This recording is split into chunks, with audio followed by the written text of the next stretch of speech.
বদলের বাংলায় শ্যামাপ্রসাদ স্মরণ। শ্যামাপ্রসাদের জন্মদিনে আজ রাজ্যে অমিত শাহ। শ্যামাপ্রসাদ মুখোপাধ্যায়ের ১২৫তম জন্মবার্ষিকীতে শ্রদ্ধা। আজ ইকো পার্কে শ্যামাপ্রসাদের মূর্তির ভিত্তি স্থাপন। ১২৫ ফুটের মূর্তির ভিত্তি স্থাপনে থাকবেন অমিত শাহ। পরে ভবানীপুরে শ্যামাপ্রসাদের বাসভবনে যাবেন অমিত শাহ। পার্ক সার্কাসে শ্যামাপ্রসাদের জন্মবার্ষিকী অনুষ্ঠানেও থাকবেন অমিত শাহ। শ্যামাপ্রসাদের জন্মদিনে আজ রাজ্যে অমিত শাহ। শ্যামাপ্রসাদ মুখোপাধ্যায়ের ১২৫তম জন্মবার্ষিকীতে শ্রদ্ধা জ্ঞাপন। আজ বিভিন্ন জায়গায় নানান অনুষ্ঠান থাকছে, দিনভর কর্মসূচি থাকছে। আজ ইকো পার্কে শ্যামাপ্রসাদের মূর্তির ভিত্তি স্থাপন। ১২৫ ফুটের মূর্তির ভিত্তি স্থাপনে থাকবেন অমিত শাহ এবং তারপর ভবানীপুরে শ্যামাপ্রসাদের বাসভবনে যাবেন অমিত শাহ, সেখানেও শ্রদ্ধা জ্ঞাপন। তারপর পার্ক সার্কাসে শ্যামাপ্রসাদের জন্মবার্ষিকী অনুষ্ঠানেও থাকবেন অমিত শাহ।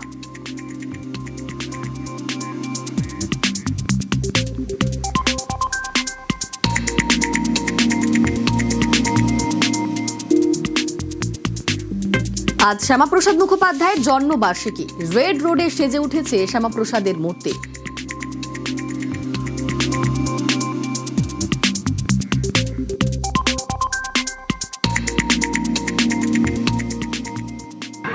আর যার জন্য আমরা পশ্চিমবঙ্গ পেয়েছি, ভারত ভুক্তি হয়েছে, ডক্টর শ্যামাপ্রসাদ মুখার্জির কাল ১২৫তম আবির্ভাব দিবস। আমরা সবাই কাল সকাল থেকে ভারত কেশরীর পুজো করব, কারণ তিনি না থাকলে আমাদের ভারত ভুক্তি হতো না, আমাদের আগের পাকিস্তান এখন বাংলাদেশে থাকতে হতো।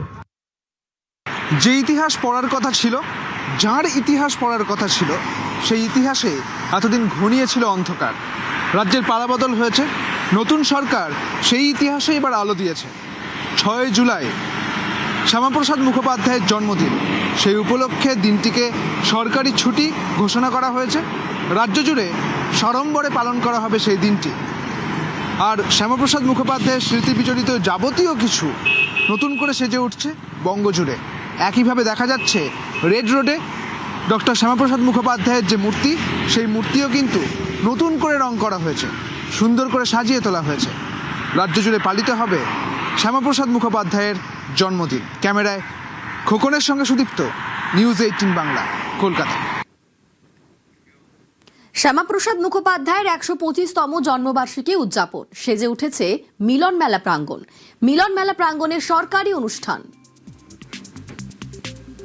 ভারত কেশরী ডক্টর শ্যামাপ্রসাদ মুখোপাধ্যায়ের ১২৫তম জন্মবার্ষিকীকে স্মরণ করে বিশেষ সরকারি অনুষ্ঠান, যা ৬ জুলাই বিকেল ৫:৩০ থেকে শুরু হবে মিলন মেলা প্রাঙ্গণের এই অডিটোরিয়ামে। এবং এই অডিটোরিয়ামের ব্যবস্থাপনা প্রায় সম্পূর্ণ।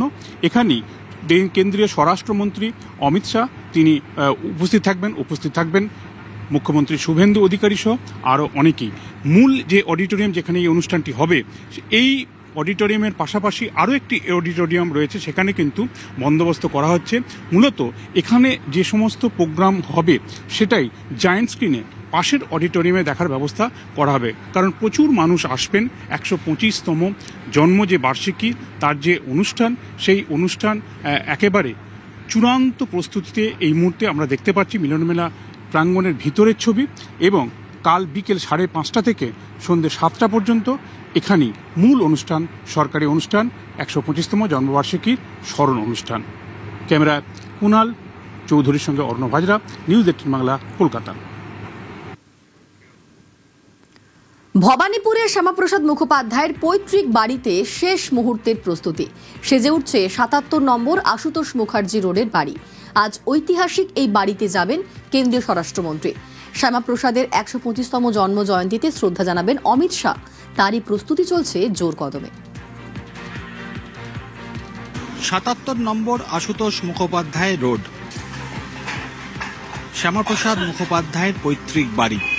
এই বাড়ির সঙ্গে অনেক ইতিহাস জড়িয়ে রয়েছে, ঐতিহাসিক ঐতিহ্য এই বাড়িকে ঘিরেই রয়েছে। কলকাতার ভবানীপুরে অবস্থিত এই বাড়িটি কেবল একটি আবাসিক ভবনই ছিল না। ১৯ শতকের শেষভাগ থেকে এটি বাংলার শিক্ষা, সংস্কৃতি ও রাজনীতির অন্যতম প্রধান কেন্দ্র হয়ে উঠেছিল। শ্যামাপ্রসাদ মুখোপাধ্যায়ের এই যে পৈতৃক বাড়ি, সেই বাড়িতেই সোমবার আসছেন কেন্দ্রীয় স্বরাষ্ট্রমন্ত্রী অমিত শাহ। সেখানে এসে শ্যামাপ্রসাদ মুখোপাধ্যায়ের যে প্রতিকৃতি রয়েছে সেখানে তিনি মাল্যদান করবেন এবং শ্যামাপ্রসাদ মুখোপাধ্যায় এবং আশুতোষ মুখোপাধ্যায়ের যে বাড়ি সেই বাড়ি কেন্দ্রীয় অমিত শাহ ঘুরে দেখবেন। একেবারে চূড়ান্ত অবস্থায় চলছে সেই প্রস্তুতি। সোমবার বিকেলে অমিত শাহ তিনি আসবেন শ্যামাপ্রসাদ মুখোপাধ্যায়ের এই পৈতৃক বাড়িতে। সেই উপলক্ষে শেষ মুহূর্তের প্রস্তুতি আমরা দেখতে পাচ্ছি চলছে এবং বাড়ির ভেতরে আমরা দেখতে পাচ্ছি শ্যামাপ্রসাদ মুখোপাধ্যায়ের একটি মূর্তি রয়েছে। সেই মূর্তিতেই কেন্দ্রীয় স্বরাষ্ট্রমন্ত্রী অমিত শাহ তিনি আসবেন।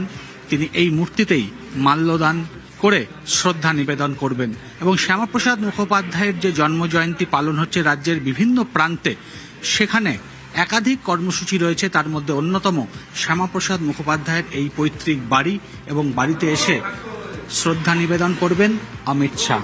সব মিলিয়ে শ্যামাপ্রসাদ মুখোপাধ্যায়ের জন্মজয়ন্তী উপলক্ষে একাধিক কর্মসূচি রয়েছে রাজ্যের বিভিন্ন প্রান্তে। কলকাতাতে অমিত শাহ আসছেন কেন্দ্রীয় স্বরাষ্ট্রমন্ত্রী, ফলে শ্যামাপ্রসাদ মুখোপাধ্যায় জন্মদিবস যথাযথ মর্যাদা পালনের উদ্যোগ নেওয়া হয়েছে রাজ্য বিজেপির পক্ষ থেকেও। সব মিলিয়ে শেষ মুহূর্তের প্রস্তুতি চলছে এবং শ্যামাপ্রসাদ মুখোপাধ্যায়ের যে পৈতৃক বাড়ি সেই বাড়িকে ঘিরে এখন একেবারে শেষ মুহূর্তের বলা যেতে পারে শেষ তুলির টান চলছে তার জন্মজয়ন্তী উপলক্ষে অনুষ্ঠানকে ঘিরে। ক্যামেরায় সনতের সঙ্গে ভেঙ্কটেশ্বর লাহিড়ী, নিউজ 18 বাংলা, কলকাতা। 6 নম্বর মুরলীধর সেন লেন বিজেপির কলকাতার সবচেয়ে পুরনো অফিস। শ্যামাপ্রসাদের জীবনের অনেকটা সময় কেটেছে এই বাড়িতেই। হিন্দুদের হোমল্যান্ড গঠনে এই বাড়ির ভূমিকা অসীম। শ্যামাপ্রসাদের জীবন নিয়ে এবার এই বাড়িতে তৈরি হবে মিউজিয়াম। 1950-এর দশকে ভারতীয় জনসংঘের সময় থেকে এই বাড়ির একাংশ রাজনৈতিক নানান কাজে ব্যবহার করা হতো। শ্যামাপ্রসাদ থেকে শুরু করে অটল বিহারী বাজপেয়ী, লালকৃষ্ণ আডবাণী সহ ভারতীয় রাজনীতির বহু নেতা এখানে এসেছেন। বিজেপির কাছে এই বাড়ি আজও আবেগের। আজ এখানেও শ্যামাপ্রসাদ মুখোপাধ্যায়ের জন্মজয়ন্তী পালন হবে। আমরা এই বাড়িটা প্রতিটি ভারতীয় জনতা পার্টি পবিত্র ভূমি হিসাবে দেখি। এই কার্যক্রমের উদ্বোধন আগামীকাল মাননীয় রাজ্য সভাপতি শ্রমিক ভট্টাচার্য উদ্বোধন করবেন। তারপর আমাদের দুটো পার্টে এই কার্যক্রম চলবে। আগামীকালের প্রোগ্রামের সবচেয়ে বৈশিষ্ট্য হচ্ছে 1992 সালে 6 ডিসেম্বরের আগে যেসব সক্রিয়ভাবে প্রদেশ এবং রাজ্য স্তরের কিছু কার্যকর্তা এখনো কার্যক্রমের মধ্যে আছেন, তাদের আমরা সম্বর্ধনা জানাবো। 125 জনকে আমরা সিলেক্ট করেছি। এই কার্যক্রম কালকে আমরা 3টে থেকে সন্ধ্যা 6:30টার মধ্যে প্রোগ্রামটাকে জারি রাখবো। শ্যামাপ্রসাদ মুখোপাধ্যায় এই বাড়িতেই অফিস প্রতিষ্ঠা করেছিলেন ভারতীয় জনসংঘের। পূর্বতন এই জায়গাটার নাম ছিল অমৃত সমাজ হল। পাশে হিন্দু হোস্টেল। ডক্টর রাজেন্দ্র প্রসাদ ভারতবর্ষের প্রথম রাষ্ট্রপতি থাকতেন, উনিও কিছুদিন এই বাড়িতে ছিলেন। বাবু জগজীবন রামও কিছুদিন এই বাড়িতে ছিলেন। ডক্টর মুখার্জি মানে একটা আলাদা অনুভূতি। তার জন্যই আজকের এই পশ্চিম বাংলা, বাঙালি হিন্দুর একটা হোমল্যান্ড দরকার ছিল, যেটা অন্য কোনো নেতা, অন্য কোনো দল ভাবেনি। এই বাড়ি থেকেই আমরা 100 বছর পূর্তিও দেখেছি। আমরা উদযাপন করা হয়েছিল এই ইন্ডোর স্টেডিয়ামে। তখন ছিলেন আমাদের ভারতবর্ষের প্রধানমন্ত্রী অটল বিহারী বাজপেয়ী, তিনি নিজে এসেছিলেন। আগামীকালও আমাদের এখানে ভারতবর্ষের স্বরাষ্ট্রমন্ত্রী আসবেন এই দিনটি উদযাপন করবার জন্য। সকালবেলায় 125 জন আমাদের মহিলা সদস্য তারা শঙ্খ বাজিয়ে কলকাতা বিশ্ববিদ্যালয়কে পরিক্রমা করবেন। শ্যামাপ্রসাদ মুখোপাধ্যায় এখানে বসে পার্টি তৈরি করেছিলেন, পার্টির রূপরেখা তৈরি করা হয়েছিল এবং স্বামী প্রণবানন্দের সঙ্গে ভারত সেবাশ্রম সংঘের যিনি প্রতিষ্ঠাতা, তার আশীর্বাদে তিনি তো গলার মালা পরিয়েছিলেন শ্যামাপ্রসাদকে, যে আমার গলার মালা আজকে তোমাকে আমি দিলাম, তুমিই পারবে বাঙালি হিন্দুকে রক্ষা করতে। মানে আমাদের যত সদস্যরা আছে, যারা জীবিত আছেন বা যারা মধ্যগগনে আছেন, তারা এই বাড়িটাকে মন্দির বলে মনে করেন। কলকাতার এমন অনেক বাড়ি আছে যা ইতিহাসের অনেক সাক্ষী বহন করে।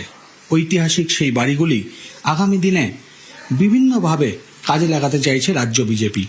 তার মধ্যে শ্যামাপ্রসাদ মুখোপাধ্যায় এই যে বাড়ি, অর্থাৎ মুরলীধর সেন লেনের, সেই বাড়িতে বসেই তার একাধিক কর্মসূচি পালন করেছেন। তাই বিজেপি কর্মী এবং নেতাদের মধ্যে এই বাড়িটিকে ঘিরে আজও আবেগ অটুট রয়েছে। ক্যামেরায় সনতের সঙ্গে ভেঙ্কটেশ্বর লাহিড়ী, নিউজ 18 বাংলা, কলকাতা।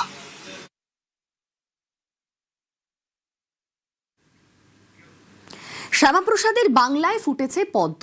শ্যামাপ্রসাদ মুখোপাধ্যায়ের মূর্তির চাহিদা বাড়ছে। আজ শ্যামাপ্রসাদ মুখোপাধ্যায়ের জন্মজয়ন্তী। তার আগে থেকেই ভীষণ ব্যস্ত কালনার শিল্পী জগৎ মণ্ডল। রাজ্যের বিভিন্ন প্রান্ত থেকে এসেছে বরাত। মার্বেল ডাস্ট ও বিশেষ কেমিক্যালের মিশ্রণে তৈরি হচ্ছে একের পর এক মূর্তি। ইতিমধ্যেই 12টি মূর্তি তৈরির বরাত পেয়েছেন। সময়ের অভাবে বেশ কয়েকটি অর্ডার নিতেও পারেননি বলে দাবি শিল্পীর। আমরা বহু রকম মুনি ঋষিদের মূর্তি করি, তো আগাগোড়াই করে এসেছি। তো এবার মানে শ্যামাপ্রসাদ মুখার্জির গ্রহণযোগ্যতা বা যেই অথেন্টিক যেই বিষয়টা, যে এখন শ্যামাপ্রসাদ মুখার্জির মূর্তি বহু অর্ডার আসছে। আমার কাছে ইতিমধ্যে 12-14টা মূর্তির অর্ডার এসছে শ্যামাপ্রসাদ মুখার্জির। তো এটা আমি মাস্টারপিস করলাম। এখান থেকে এর পরের মূর্তিগুলো সব আরও রেডি করবো। এবার শর্ট টাইমে আরও বেশি অর্ডার অনেকে বলছিল, এর মধ্যে যে কটা পারবো সে কটাই একটু অর্ডার নেওয়া হয়েছে। পূর্ব মেদিনীপুরের রামনগরের বাদলপুর গ্রাম পঞ্চায়েতে শ্যামাপ্রসাদ মুখোপাধ্যায়ের মূর্তি উন্মোচন। শ্যামাপ্রসাদ মুখোপাধ্যায়ের 125তম জন্ম জয়ন্তী উপলক্ষে আবক্ষ মূর্তি উন্মোচন করলেন কাঁথির সাংসদ সৌমেন্দু অধিকারী। পাশাপাশি গ্রাম পঞ্চায়েতে শ্যামাপ্রসাদ মুখোপাধ্যায়ের নামে একটি ভবনেরও উদ্বোধন হয় এদিন।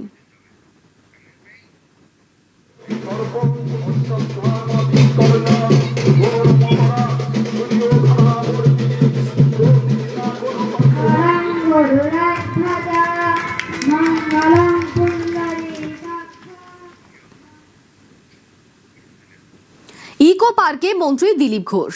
7 সকালেই শ্যামাপ্রসাদ স্মরণে দিলীপ ঘোষ। এই বাংলাতে এলেন যিনি রবীন্দ্রনাথ বিশ্বকবি, সুকান্ত আর নজরুল, গান্ধী বুড়িমা, ঠাকুর রামকৃষ্ণ, স্বামী বিবেকানন্দ, সবার আদরের শারদা মা। পশ্চিম বাংলা আমাদেরই বাংলা, ডক্টর শ্যামাপ্রসাদের বাংলা। এতদিন পর শ্যামাপ্রসাদ মুখোপাধ্যায়ের অবদানের স্বীকৃতি পেল, মন্তব্য সুকান্ত মজুমদারের।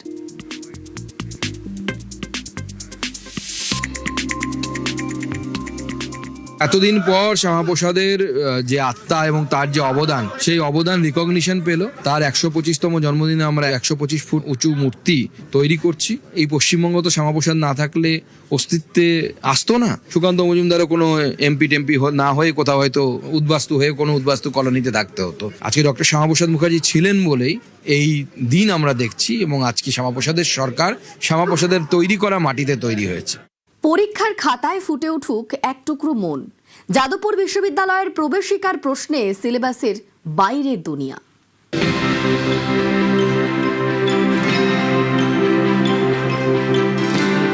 যাদবপুর মানে মুক্ত চিন্তার চাষ। যাদবপুর মানে হাতে হাত রেখে রুখে দাঁড়ানো। যাদবপুরের হোক কলরব ঝড় তোলে, লাঠির মুখে গানের সুর দেখিয়ে দেয় যাদবপুর। যাদবপুর প্রতিবাদ করতে শেখায়, তর্ক করতে শেখায়, ভাবতে শেখায়। যাদবপুরের এই প্রশ্নপত্রও ভাবাচ্ছে, সোশ্যাল মিডিয়ায় ঝড় তুলেছে। বাংলা বিভাগের স্নাতক প্রবেশিকা, যে কোনো একটি বিষয়ে নিবন্ধ, অপশন 10টি, সময় 2 ঘন্টা। অপশনগুলি দেখুন, কোনোটাই বইয়ের পাতা থেকে উঠে আসেনি, এসেছে চিন্তার খাতা থেকে। যেমন ধরুন, সাহিত্যে পড়া বা সিনেমায় দেখা সবচেয়ে শক্তিশালী নারী চরিত্র, তোমার ছোটবেলাকার ইচ্ছেগুলো, খামখেয়ালগুলো, পথের পাঁচালী দুর্গার সঙ্গে এক কাল্পনিক ট্রেন সফর, উত্তম কুমার বনাম সৌমিত্র চট্টোপাধ্যায়, প্রিয় সাহিত্যিকের উদ্দেশ্যে লেখা তোমার খোলা চিঠি, কৃত্রিম বুদ্ধিমত্তা, সুখের কথা, ভয়ের কথা, যে বইটি তোমার প্রিয়জনকে উপহার দিতে চাও, সাহিত্যিকের আড্ডা, বৈকুণ্ঠ মল্লিক, লালমোহন গাঙ্গুলি, সত্যজিৎ রায়, যে জঙ্গল কেটে ফেলা হচ্ছে তার পাখিদের কথোপকথন। ঈশ্বরকে যদি গুটি কয় প্রশ্ন করার সুযোগ পেতে। এই প্রশ্নপত্র তৈরির পেছনে রয়েছেন একাধিক অধ্যাপক, যার অন্যতম রাজ্যেশ্বর সিনহা। আমি যখন ছাত্র ছিলাম, আমি যখন পড়াচ্ছি, তখনও আমার যেটা মনে হয়েছে যে এখানে সবসময় ছাত্রছাত্রীদের একটা ইনক্লুসিভ ব্যাপার প্রশ্নের মধ্যে থাকে, যাতে করে সমস্ত ধরনের ছাত্রদের এই প্রশ্নপত্রের মধ্যে ধারণ করা যায়। বিভিন্ন ধরনের যে পরিচিতির বিভিন্নতা আছে সেই একটা অভিমুখ আমার মনে হয় থাকে। এখানে আগে থেকে কে কতটা জেনেছে, কার কতটা সাংস্কৃতিক পুঁজি আছে, এই প্রশ্নগুলো বোধহয় খুব একটা বিবেচনা করা হয় না, বরং কারোর যদি একটা নিজের ভাববার, একটা সৃজনশীল চিন্তা করার এবং এক ধরনের ভাষার দক্ষতা যদি থাকে প্রকাশ করা, তাহলেই সে সেটার স্বীকৃতি পায়। যে ছেলে মেয়েটি উচ্চ মাধ্যমিক পরীক্ষা দিয়েছে তার 50% নম্বর কিন্তু আমরা নিচ্ছি, আর 50% আমরা দেখার চেষ্টা করছি বাংলা বিষয়ে তার যে দক্ষতা যোগ্যতা কতটা আছে সেটাও আমরা একটা বোঝার চেষ্টা করছি। অনেকে বলছেন এই প্রশ্নপত্র যেন গতে বাঁধা পড়াশোনা আর পরীক্ষা ব্যবস্থার উপরে একেবারে বাজ পড়ার মতো। সেই কবে রবি ঠাকুর লিখেছিলেন, শিক্ষাকে আমাদের বাহন করিলাম না, শিক্ষাকে আমরা বহন করিয়াই চলিলাম। আজও কি এই ছবি বদলেছে? অসন্তোষের কারণ তো সবার জানা, তারপরেও অসন্তোষ মিটছে কোথায়? সেই এক মুখস্থ করে পরীক্ষার খাতায় বমি, প্রচুর নম্বর, তাই দিয়েই ঠিক হয়ে যাবে ভবিষ্যৎ। এ ভালো ও মাঝারি, কিন্তু এভাবে কি মেধার যাচাই হয়? এখানেই পথ দেখাচ্ছে যাদবপুর। তাদের এই প্রশ্নপত্র যেন আশার আলো। অনেকেরই মনে মনে প্রশ্ন, এরকম প্রশ্নপত্র সব স্কুলে সব কলেজে হয় না কেন? এই বৃষ্টির দিনে হয়তো খামখেয়াল ইচ্ছে হলো আমি খানিকটা সাইকেল চালিয়ে জলের মধ্যে চলে আসলাম। ওদের যেটা ইচ্ছে ওরা যা মনে হয় লিখুক। এবার সেই ধরনের লেখা আমরা যখন খাতা দেখি, বিভিন্ন ভালো লেখা পাই, সিলেবাস থেকেও তো প্রশ্ন এসছে, সেখান থেকে ওরা নিজেরা লিখতে পারবে। তার উপর ওদের একটা এইচএস এর মার্কসকে দেখা হয়, সব নিয়ে ওরা চান্স পায়। একটা হচ্ছে একাডেমিক স্কোর আর একটা হচ্ছে পরীক্ষায় কেমন সে নম্বর পেল, দুটোকে যোগ করা হয় করে। আমাদের ছাত্রছাত্রীদের একটা বড় অংশ আসে গ্রাম বা মফস্বল এলাকা থেকে, তাদের কাছে খুব বেশি বইপত্র পড়ার কিন্তু সুযোগ থাকে না, ফলে সেরকম কোনো প্রশ্ন রাখা হয় না যেটাতে তাদের অনেক বেশি চর্চা করে আসতে হবে। তাদের মোটামুটি তারা লিখতে পারে কিনা, ভালো করে বাক্য গঠন করতে পারে কিনা, বা যে কোনো একটা বিষয় যেটা তাদের ভালো লাগার জায়গা, সেই ভালো লাগার জায়গাটাকে তারা নিজের মতো করে প্রকাশ করতে পারছে কিনা, কারণ ভবিষ্যতে তাদেরকে ওই দক্ষতাটাই তাদের কাজে লাগবে। যাদবপুরের প্রাক্তনীদের একাংশ অবশ্য বলছেন এটা নতুন কিছু নয়। যাদবপুর বহু বছর আগে থেকে এমনই, গতে বাঁধা পথ ছেড়ে অন্য পথে হাঁটে। এরকম প্রশ্ন আগেও অন্য বিভাগে হয়েছে, এবারের বাংলা প্রশ্নপত্র সেই অন্য ধারাই ধরে রেখেছে। এই প্রশ্নপত্র আদতে একটি নদীর মতো, যে নদীতে কোনো পুঁথিগত বিদ্যা নয়, বরং নিজের ভাবনা শক্তিকে ভাবনা বুনে একটি সাঁকো তৈরি করতে হবে ছাত্রছাত্রীদের, আর তা দিয়েই এই প্রবেশ পথে ঢোকা যাবে। সেক্ষেত্রে নেটাগরিকরা বলছেন, দীর্ঘদিন ধরে নাইট ল্যাম্পের আলো আধারিতে যে রাজ্যের শিক্ষা ব্যবস্থা চলছিল, সেখানে দাঁড়িয়ে যাদবপুর বিশ্ববিদ্যালয়ের এই প্রশ্নপত্র যেন আলোকবর্তিকার মতো। ক্যামেরায় খোকন দাসের সঙ্গে সুদীপ্ত সেন, নিউজ 18 বাংলা, কলকাতা। স্নাতক স্তরের প্রথম বর্ষের ভর্তিতে বিপুল সাড়া। গত বছরের তুলনায় বাড়ল ভর্তি আবেদনকারীর সংখ্যা। মোট ভর্তি বেড়ে 3,08,748। গত বছরের তুলনায় মোট ভর্তি বেড়েছে 19.94%। মোট আবেদন বেড়ে 25,17,384। গত বছরের তুলনায় মোট আবেদন 20.35% বেড়েছে। সেন্ট্রালাইজড অ্যাডমিশন পোর্টালে আবেদন ভর্তি বেড়েছে। পরিসংখ্যান দিয়ে এক্সপোস্ট করেছেন মুখ্যমন্ত্রী শুভেন্দু অধিকারী।